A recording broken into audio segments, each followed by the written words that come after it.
John Hendrick, Senior Technical Writer for Wallaroo. Today we're going to be exploring how to use Azure ML with a Wallaroo instance. Wallaroo is the last mile between your data scientists and ML ops. This is where we're going to take the models and all the work that the data scientists do in generating models, training them, selecting which models are the best one, retraining them on occasion. From there, these models can be imported into the Wallaroo engine, where they can be added into a pipeline and then used in a production flow. So, for example, credit card fraud, going from training the model and then putting into Wallaroo, where you can start throwing at the data that you need to determine is a transaction a credit card fraud or not, and do it in a high-speed, efficient manner. In this video, we're going to be getting into our Azure ML environment.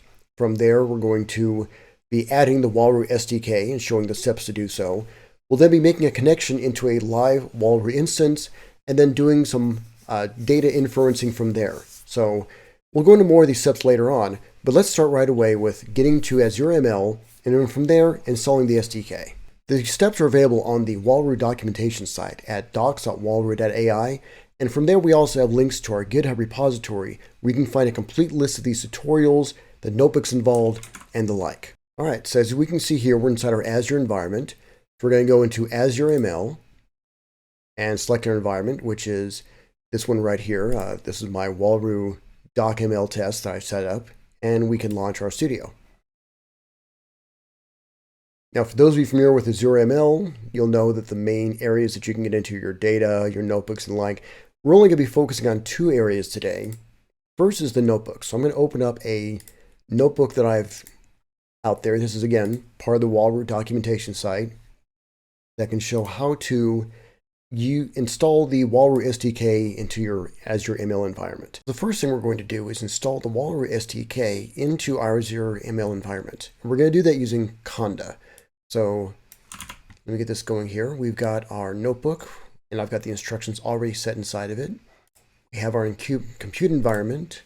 So we're going to start off with creating our virtual environment with Conda. The only thing I'm going to change here is calling this SDK2, just because I've already got one called SDK. All right, letting that install. We say yes, go ahead and import in all those libraries into this virtual environment. Excellent, and now it's done. We will activate it. And good.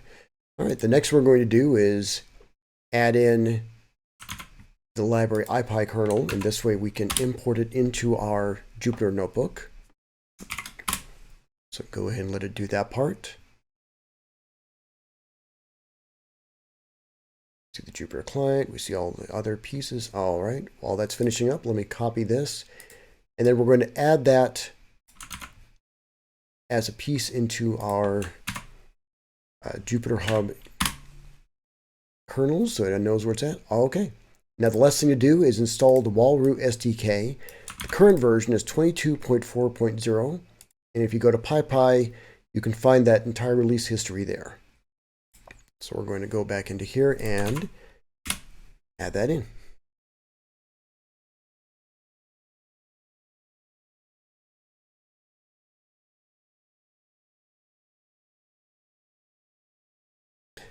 All right, the Wallaroo SDK is now installed. We'll verify that by coming up into our list of kernels. I'm actually going to exit this notebook real quick and then load it back up. First thing we'll do is we'll be importing our Wallaroo SDK library. Let me make that just a little bit bigger for everyone out there viewing. And we're going to make a connection out here to a development environment called Squishy Wallaroo. We'll need to authenticate. It says I've already done that in the past, so I can tell it yes, grant access. And now we can start going. For those of you who have not run Wallaroo before, Wallaroo works at the workspace level. So in this case, we're going to be creating a new workspace, which is this Azure ML SDK workspace. I put JCH, my initials at the front, just for uniqueness. And then from there, what happens is you load a model into the workspace, you create pipelines in the workspace, and add models as pipeline steps. And the pipeline then becomes the main target of the inferences. That's where you're going to feed it the inference information and get the outputs. So one workspace may have multiple models inside of it. It may have multiple pipelines. It may have these pipelines with different models and different configurations or different steps. Let's go ahead and start off. So we're going to go ahead and set some variables here so we can load up.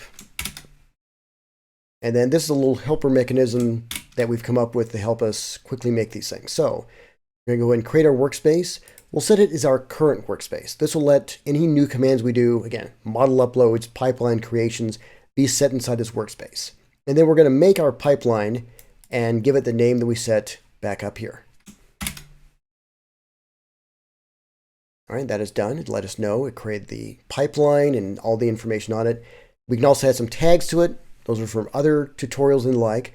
But this way, it's a way of managing your pipelines or pipeline versions. All right, we're going to verify to show the current workspace. We see that's where we're at. It tells us we have a pipeline in here. No models yet. So let's go ahead and upload our model. Now, the model we're using here is called the Aloha demo. This was created to detect whether a URL was a real URL or some sort of fraudulent one. Something's being used for phishing or the like. And it returns back a probability of whether or not a given URL is good or bad. All right, so we've uploaded our model. We're now going to add this model as a step into our pipeline. So this way, when the model is given inference information, it feeds it into there. And now we'll deploy the model.